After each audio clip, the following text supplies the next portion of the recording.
everyone. Karen Roby here with Lance Whitney for what is our first time getting together for Video Lance in 2021. So happy New Year to you. Kicking off the new year as usual, talking about what hackers are up to. And unfortunately, a new advisory that's just come out talking that we've just learned about that's talking about organizations who are being targeted that use cloud-based services. So explain to us first, who's being attacked and what this advisory stated. Sure. Hi, Karen. Happy New Year to you. And of course, even though it's a new year, we still have the same old kinds of cyber crime and cyber criminals up to no good. So this was an advisory that was issued earlier in the month, earlier in January, by CISA, which is the Cybersecurity and Infrastructure Security Agency, which is a government agency that looks at, analyzes, and warns about cybersecurity and cyber attacks. So this was an advisory that was actually directed toward organizations and remote employees that use cloud-based services. So obviously with the coronavirus pandemic and lockdown, we have a lot more companies with remote workers. And one of the ongoing issues we've had is that there are certain security pitfalls and vulnerabilities as a result of all these remote workers. So the advisory from CISA in particular looked at three factors that made companies somewhat vulnerable. So number one was these companies have workers working remotely. Number two is they're using cloud-based services.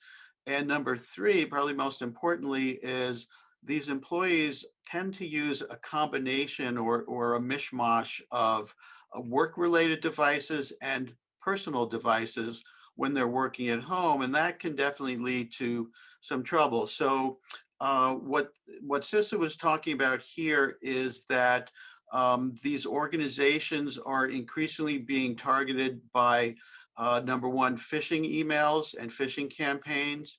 So the cyber attackers and cyber criminals are trying to target remote employees with phishing campaigns that are designed to obtain the account credentials for their cloud-based services.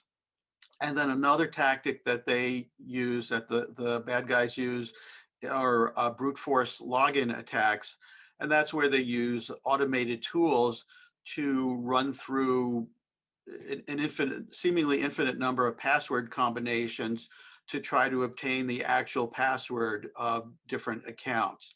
And both of those are known tactics for cyber criminals. So that's why the FBI was issuing this advisory.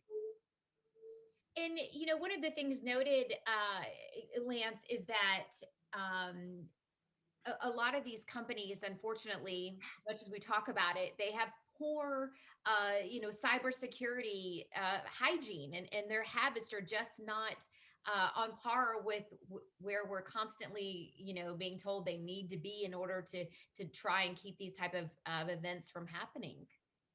Sure. So this has been really a common problem and common pitfall that we hear all the time with companies that basically had to rush into a remote work environment as a result of COVID-19.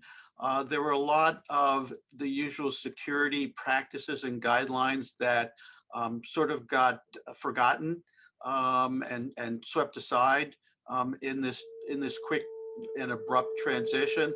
So one thing that CISA found here, in one case, there was an organization that was not requiring use of a VPN for their remote employees. And that's kind of a number one tip for remote access is you want to provide some kind of secure and protected method for people to gain access, and not having a VPN definitely opens you up to trouble.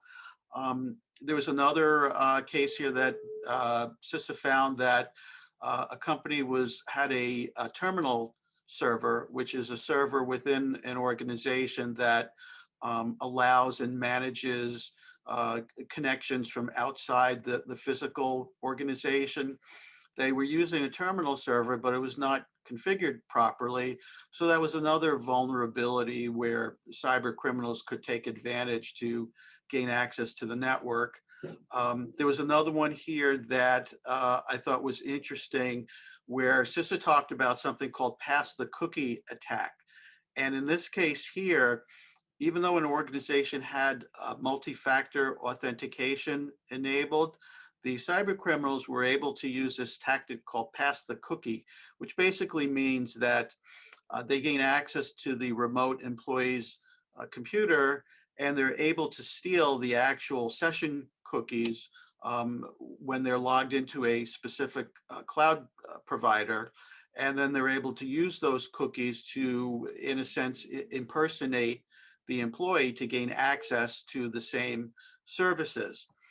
There was a fourth thing that the CISA mentioned here that I thought was also interesting, and that's this is the fact that remote employees, many of them were using email forwarding rules, and in particular, they were creating email forwarding rules that forwarded their work emails to their personal accounts so that they'd have access to them in both places.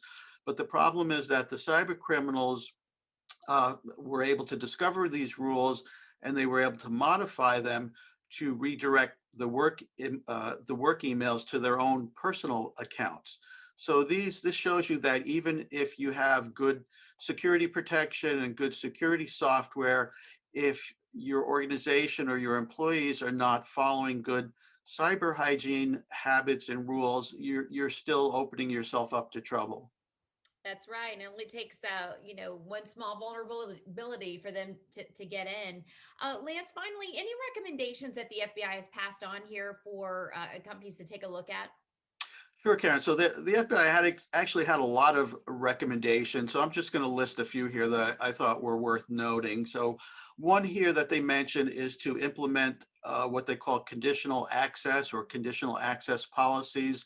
What that simply means is that in order for an employee to gain access to a network resource, they have to fulfill some type of requirement or some type of condition. So as an example, maybe they have to sign in with multi-factor authentication before they're granted access to a particular resource. So that's an important one, I think, to keep in mind. Another one here is to review all of your sign-in logs and your audit logs and look for any kind of suspicious or anomalous behavior that could indicate criminal activity. Another one we just mentioned is to make sure you enforce multi-factor authentication.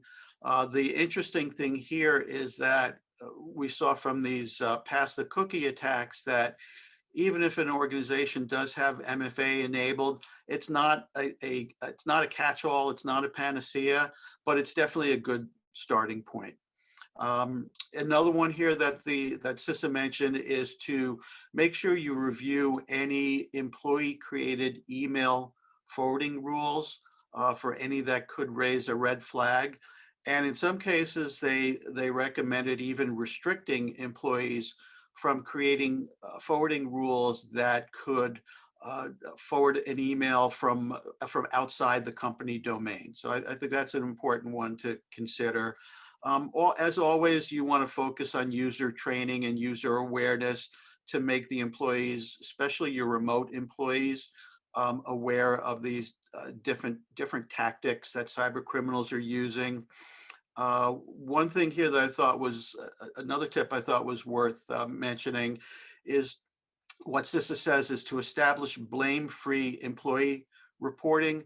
So certainly a lot of times if an employee receives a potential phishing email, or of course, if they happen to fall victim to that phishing attack, many times they're going to be too embarrassed or ashamed or wary of reporting it within the company. So it's important to have some mechanism where they can report these different attacks without fearing some kind of recrimination within the company itself. And then the final thing here, this is always a dicey one, but worth considering, is look into a policy that does not allow employees to use personal devices for work. That could be a tough sell in a lot of cases with so many employees working remotely. But if you can pull it off as an organization, it's definitely worth considering, so that you're restricting people only to work devices that you know are properly managed and properly secured. All right, some great advice there, Lance. And we can't repeat these things enough for people to hear. We appreciate so much you being with me here today. And for much more, of course, on cybersecurity, what you need to know, and more on that report as well that Lance is talking about there, it can be found on Tech Republic and in his articles as well. Thanks so much for watching.